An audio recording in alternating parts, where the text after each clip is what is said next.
Assalamualaikum warahmatullahi wabarakatuh. Bagaimana kabarnya hari ini? Semoga kalian dalam kondisi sehat walafiat tanpa aral suatu apa.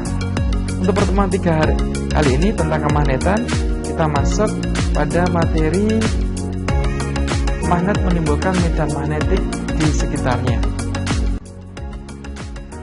Medan magnetik adalah ruang di sekitar suatu magnet di mana magnet lain atau benda lain yang mudah dipengaruhi magnet akan mengalami gaya magnetik jika diletakkan dalam ruang tersebut. Kan lihat, ini medan magnetik. Jadi ilustrasinya ya. Jadi kalau yang namanya medan magnetik itu ruang atau daerah ya di sekitar suatu magnet di mana magnet lain atau benda lain yang mudah dipengaruhi magnet akan mengalami gaya magnetik, akan kena pengaruhnya begitu. Garis-garis gaya magnet atau flux magnetik adalah garis-garis yang menggambarkan adanya medan magnetik. Ini ilustrasinya ya. Kamu lihat, untuk ini serbuk besi ya, kemudian ditaburkan mungkin di atas kertas, di bawahnya ada magnet, maka kan bisa tampak seperti ini. Kemudian yang tadi ya, yang kuat adalah letaknya adalah di ujung. Yang paling lemah adalah di tengah begitu ya. Sifat garis gaya magnetik. Untuk kalian lihat, ini kutub utara, ini kutub selatan. Di mana garis gaya magnetik, kamu lihat arah garisnya dari mana ini? Dari kutub utara menuju kutub selatan. Kamu lihat, ini juga utara menuju selatan. Jadi kalau ada 2 magnet, ini bukan magnet sepotong, bukan ya. Di sini ada magnet utara, di sini juga ada selatan. Cuma yang digambar ini hanya sepotong saja. Tapi di sini tentunya kutubnya ada selatannya. Di sini selatan, ini ada kutub utaranya begitu. Ini bukan sepotong ya gambarnya ya. Ini tetap lengkap, magnet itu tidak ada, kita nggak bisa membuat magnet utara saja atau selatan saja. Nah, ini hanya untuk mempermudah saja, untuk ilustrasi. Jadi arah garis gaya magnet itu dari kutub utara menuju kutub selatan, seperti ini. Untuk sifatnya, untuk garis gaya magnet tidak pernah saling berpotongan, jadi tidak pernah kok berpotongan. Ada garis gayanya, garis gaya magnet itu lurus, tidak pernah berpotongan. Kemudian garis-garis gaya magnet selalu keluar dari kutub utara magnet dan masuk ke kutub selatan magnet, seperti ilustrasi gambar tersebut. Tempat yang garis-garis gaya magnetnya rapat menunjukkan medan magnetnya kuat. Sebaliknya, tempat yang garis gaya magnetiknya renggang menunjukkan medan magnetnya lemah. Oke, jelas ya ini. Jadi kalau garis gaya magnetnya rapat menunjukkan medan magnetnya kuat, sedangkan tempat yang garis gaya magnetiknya renggang menunjukkan medan magnetnya lemah. Bumi memiliki sifat magnetik. Jarum kompas selalu menunjuk arah utara selatan. Fakta ini menunjukkan bahwa bumi mempunyai sifat magnetik. Kalian lihat untuk ilustrasi gambar untuk bumi, itu adalah kutub utara geografis bumi atau kutub bumi sebenarnya begitu ya, kutub utara bumi sana. Kemudian ini adalah kutub selatan geografis bumi, jadi kutub selatan bumi. Kemudian ini untuk penjelasan, kutub utara dari magnet batang imajiner, berarti itu seolah-olah ya, imajiner itu terdapat di dekat kutub selatan geografis bumi. Dan kutub selatan magnet batang imajiner, berarti tidak sebenarnya ya, diimajinasikan begitu, terdapat di dekat kutub utara geografis bumi. Berarti kebalikan ya. Jadi kalau seperti itu, berarti kutub utara magnetik bumi itu letaknya di kutub selatan geografis bumi, gitu ya. Kemudian kutub selatan magnetik bumi letaknya di kutub utara geografis bumi, begitu. Jadi letaknya berkebalikan dengan kutub utara dan selatan geografis bumi untuk kutub magnetik bumi itu. Kita lanjutkan. Nah, sudut deklinasi dan inklinasi. Sudut deklinasi adalah sudut yang dibentuk antara arah utara selatan geografis dengan arah utara selatan kompas. Ilustrasinya seperti ini. Jadi sudut deklinasi adalah sudut yang dibentuk antara arah utara selatan geografis dengan arah utara selatan kompas. Jadi ini penyimpangannya ini. Oke. Ya, nanti kita lanjutkan. Kita kupas lebih dalam. Kemudian ini untuk gambar untuk inklinasi adalah sudut yang dibentuk arah antara ujung jarum. Ini jarum ya, bukan jarum ya. Jarum kompas dengan arah horizontal permukaan bumi. Ya, ini jarum. Saya ulangi di sini untuk penjelasannya. Kalian lihat. Ini adalah kutub utara, selatan, barat, timur ya. Oke. Kalau kompas kalian lihat, ternyata kompas itu tidak lurus full arah utara selatan, sehingga ada kemiringan seperti ini. Nah, kemiringan ini akan membentuk sudut. Namanya adalah deklinasi. Kalau penyimpangannya kutub utara adalah ke kanannya, ya, maka ini adalah deklinasi positif, begitu ya. Kemudian jika kamu lihat kutub utaranya ternyata kan menyimpang tidak sebenarnya seperti ini ya, tidak lurus tepat dengan kutub utara. Kalau menyimpangnya kutub utara ke sebelah kirinya kutub utara, maka berarti dia adalah deklinasi negatif. Jadi kalau tadi sebelah kanan itu adalah deklinasi positif, kalau sebelah kirinya menyimpang, kutub utaranya adalah menyimpang dengan kutub geografis bumi yang utara ini menyimpang ke arah kiri, maka deklinasi negatif. Begitu. Kita lanjutkan untuk sudut inklinasi. Nah, sudut inklinasi ada dua, yaitu ada inklinasi positif seperti deklinasi tadi ada positif ada negatif. Untuk inklinasi positif ini terjadi jika kutub utara jarum kompas berada di atas garis mendatar. Jadi jika kutub utara jarum kompas berada di atas jarum mendatar, contoh seperti ini, kamu lihat. Ini horizontalnya, ini atas bawah, bumi harus mendatar seperti ini. Kompas harusnya kan kalau dipasang pakai jarum mendatar seperti ini. Tapi pada kenyataannya kompas itu tidak tepat juga. Dia akan istilahnya agak naik ke atas begitu. Jadi yang selatan agak turun, ini agak naik ke atas. Maka ini kamu lihat, maka timbul sudut. Namanya ini adalah inklinasi positif. Begitu. Jadi ini agak naik ke atas begitu. Ini ya, dibandingkan horizontal bumi begitu. Kalau lihat untuk perbedaannya nanti akan lebih jelas. Kalau inklinasi negatif, inklinasi negatif jika kutub utara jarum kompas berada di bawah garis mendatar. Kalian lihat, kalau di bawah garis mendatar, ini harus mendatar seperti ini ya. Kalau mendatar, harusnya kan jarum kompasnya juga mendatar gitu. Tapi pada kenyataan enggak. Kalau inklinasi negatif, ya, ini jarumnya itu agak ke bawah seperti ini, maka dinamakan inklinasi negatif. Ini ilustrasinya mungkin lebih jelas ya. Jadi kalau kompas itu kan hanya ini ada jarum, ini ada tutupnya. Ini kamu lihat kompasnya agak condong ke bawah seperti ini. Ini kan harusnya kan rata permukaan bumi ini rata seperti ini. Dia agak dorong yang kutub utara ya, agak turun ke bawah seperti ini. Maka inilah inklinasi negatif. Kalau inklinasi positif, jarumnya yang merah ini agak ke atas, di atasnya horizontal ini, maka itu adalah inklinasi positif. Jadi kalau gambar ini mungkin lebih memperjelas ini ya. Oke, inklinasi. Kalau inklinasi kalian lihat ini negatif, berarti jarum kutub utara ini dia di bawahnya ini agak cenderung ke bawah, itu inklinasi negatif. Kalau inklinasi positif di atasnya, begitu. Kita lanjutkan. Hal-hal yang dapat menyebabkan hilangnya sifat kemagnetan.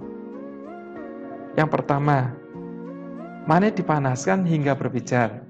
Dipanaskan sampai berpijar, maka magnet itu akan hilang kemagnetannya, walaupun tadi namanya magnet tetap atau magnet permanen, tapi hilang juga kalau dipanaskan seperti itu. Yang kedua, magnet dipukul-pukul atau ditempa, dipukul-pukul terus hingga bentuknya berubah atau rusak begitu. Kemudian yang ketiga, magnet ditempatkan di dalam kumparannya dialiri arus bolak-balik. Jadi magnet ditempatkan di dalam kumparannya dialiri arus bolak-balik. Itu juga menyebabkan magnet rusak.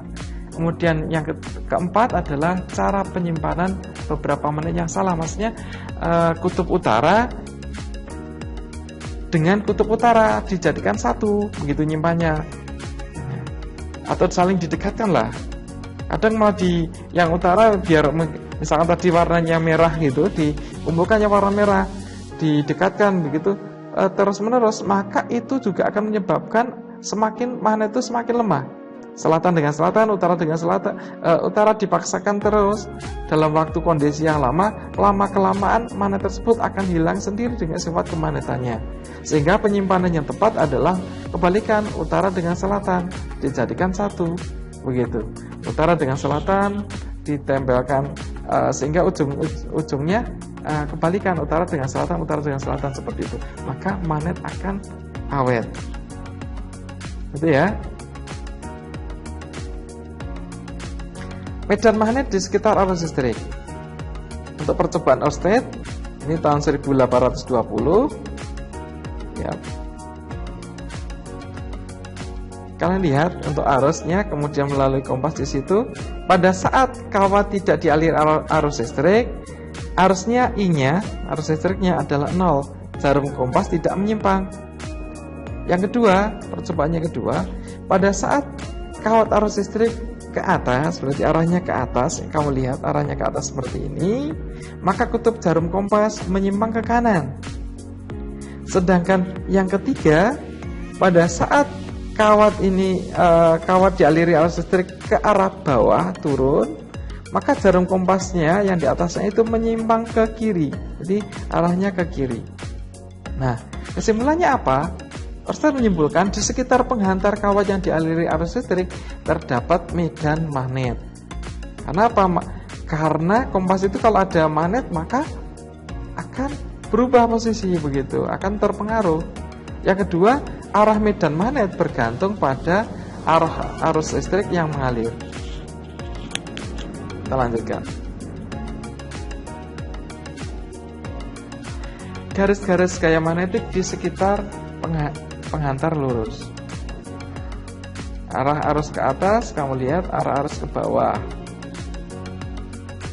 Nah, medan magnetik atau simbolnya huruf B di sekitar kawat penghantar lurus yang dilalui arus listrik berbentuk lingkaran dan dapat ditentukan dengan aturan tangan kanan. Dengan aturan tangan kanan, kamu lihat aturan tangan kanan, ya, arah arusnya kalau ke atas maka arahnya mengikuti arah medan magnetnya ya.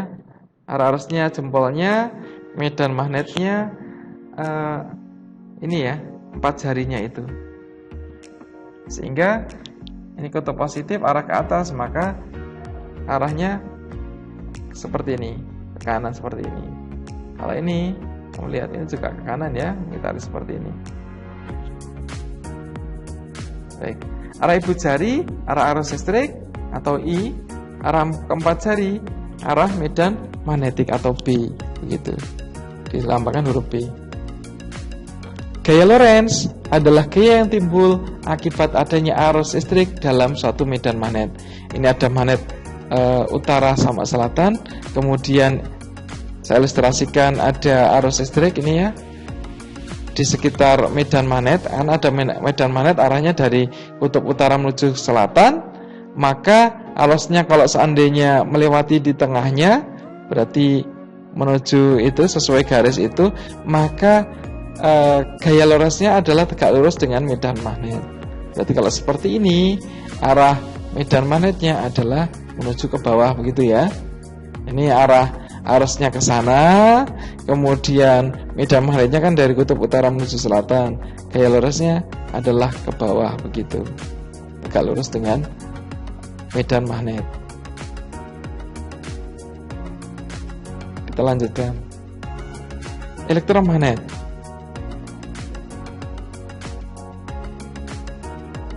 Oke. Untuk elektromagnetik ini, untuk contoh-contohnya, jika ke dalam kumparan berarus listrik diberi inti besi lunak, ternyata pengaruh kemagnetan menjadi besar. Susunan kumparan dan inti besi lunak inilah yang disebut dengan elektromagnet atau magnet listrik. Kalian lihat, jadi tadi pembuatan elektromagnetik tadi sudah kita bahas. Oke. Kalau kita nanti membuktikan kutubnya pun tidak ada masalah ya. Saya ulang di sini. Berarti kalau seperti ini, kutub positifnya ini yang panjang ini berarti melewati belakangnya, maka yang kutub utara yang sebelah mana? Kutub utara. Maka yang kutub utara sebelah sini ya. Ini utara nanti. Ini selatan begitu. Mudah kan untuk menentukan kutubnya. Baik. Lanjutkan. Besarnya medan magnet dari magnet listrik ditentukan oleh faktor-faktor. 1. Kalian lihat, kuat arus yang mengalir pada kumparan. Jadi tentukan yang pertama adalah kuat arus yang mengalir pada kumparan. Semakin besar kuat arus yang mengalir, semakin besar pula medan magnetnya. Yang kedua adalah jumlah lilitan kumparan. Semakin banyak jumlah lilitannya, semakin besar pula medan magnetnya. Yang ketiga, bahan inti yang dimasukkan pada kumparan. Jadi inti di sini yang paling bagus adalah inti besi lunak ya. Jadi inti besi itu akan lebih bagus dibanding yang lain untuk elektromagnetik. Penggunaan elektromagnetik banyak dalam kehidupan sehari-hari. Yang pertama adalah untuk mengangkat benda-benda dari besi. Contohnya seperti ini. Pengangkat ini besi rongsokan ya. Ini contohnya diangkat kemudian dipindah. Kemudian pada saklar posisi off berarti magnetnya dia akan hilang sifat kemagnetannya. Oke, untuk mengangkat seperti ini ya. Prinsipnya untuk ilustrasinya seperti itu. Ini untuk mengangkat rongsokan menggunakan elektromagnet. Yang kedua adalah contohnya adalah bel listrik. Kalian lihat bel listriknya ini ada baterai, ada saklar tekannya. Kalau saklar kemudian jangkar lunak di situ bentuknya jangkar ya. Kemudian elektromagnetik ada kumparannya di situ. Kemudian ada interruptor. Oke, sehingga akan timbul bunyi bel begitu. Karena ada elektromagnetik di dalamnya, pengumpulnya itu. Jika saklar ditekan, ini keterangannya, maka arus akan segera mengalir sehingga kumparan menjadi bersifat magnet, sehingga jangkar besi akan tertarik dan palu atau pemukul akan mengenai lonceng atau gong. Pada saat jangkar besi ditarik oleh magnet, maka arus akan terputus di interruptor. Akibatnya jangkar besi akan kembali ke posisi semula dan arus kembali mengalir pada rangkaian dan gong atau lonceng kembali berbunyi. Hal ini akan diulang-ulang sampai saklar dilepas kembali atau posisi saklar terbuka begitu. Ya, ini untuk relay ya. Untuk relay ada motor elektromagnetik bekas di situ. Relay adalah sebuah alat yang dengan energi listrik atau arus listrik kecil dapat menghubungkan atau memutuskan listrik yang besar. Dengan kata lain, relay bekerja sebagai saklar pada rangkaian listrik berarus besar. Jika saklar ditutup, arus segera mengalir di elektromagnet dan terjadi kontak dika di sini ya. Kontak dika ini dan mengalirlah arus di rangkaian sekunder atau sehingga menyebabkan motor berputar begitu. Ini semacam kayak saklar jarak jauh begitu ya. Oke. Alat-alat yang memanfaatkan elektromagnetik selain tadi ya, selain relay, kita lanjutkan untuk adalah pesawat telepon. kemudian latihan ya, elektromagnetik untuk mengasah telegraf kalian. Loudspeaker itu juga menggunakan elektromagnetik. Perhatikan alat ukur listrik, motor magnet listrik, dan sebutkan kutub-kutub magnet yang akan terjadi pada dengan ujung-ujung trafo. A dan B.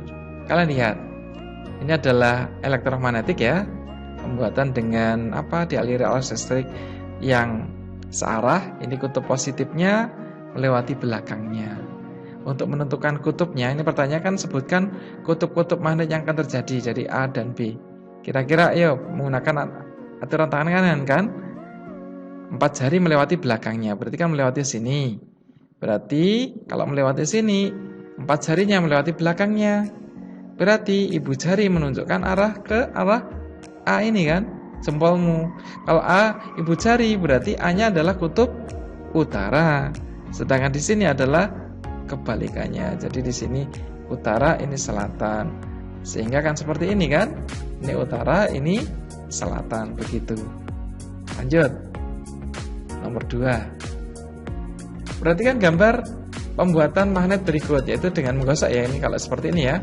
Sebutkan kutub-kutub magnet yang akan terjadi pada ujung-ujung A dan B. Kalian lihat kalau menggosoknya searah dan teratur seperti ini, berarti yang B yang terakhir ini, yang B ini adalah kutubnya berlawanan dengan menggosoknya. Kalau yang gosok adalah selatan, berarti B-nya adalah kutub utara, begitu kan? Berarti kalau B-nya adalah utara, berarti A-nya adalah selatan. Jadi A selatan, B-nya utara. Mudah bukan? Ini kalau dengan menggosok juga.